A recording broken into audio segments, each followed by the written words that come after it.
ஐயோ அப்பா அப்பா இல்லடா வீட்ல. என்னாச்சு?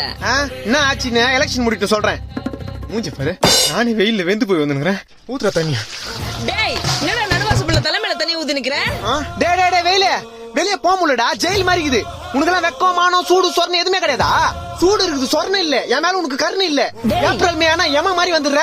உன்னால மண்டை காயுது, மூஞ்சி தீயுது, அங்கங்க கருப்பாய் உடம்பு ஃபுல்லா நெருப்பு மாதிரி எரிஞ்சு வெறுப்பாகுது. உமே நீ மட்டும் கொஞ்சம் கிட்ட வந்தா தண்ணி ஊத்தி அனுப்பிச்சிருண்டா. டேய், சூரிய பகவான் அப்பெல்லாம் திட்டக்கூடாது. சூரிய பகவானா? சூத்தீஞ்சிங்குது இங்க. வெயிலாமா அது? காலைல 7 மணில இருந்து சாயந்தரம் 5 மணி வரைக்கும் ஜெட்டி நஞ்சு போற அளவுக்கு காயுது. அதான் உடம்புல தண்ணி ஊத்திக்கணும்ல, சில்லுன்னு இருக்கும். உள்ளவா. இன்னும் எத்தனை நாளைக்கு இந்த மாதிரி? டேய், வெயில் காலம் வந்தா அப்படிதான் இருக்கும். அதுக்கு என்ன பண்ண சொல்ற? 30,000 கூட கொடைக்கானல் போய் ஒரு 3 மாசம் இருந்து வரேன். எது 30,000? பாத்தியம்மா, வெளியே போனா வெயில் அடிக்குது, வீட்டுக்கு வந்தா நீ அடிக்கிற. இந்த வெயில்னால எனக்கு எவ்வளவு வேதனை பாத்தியா?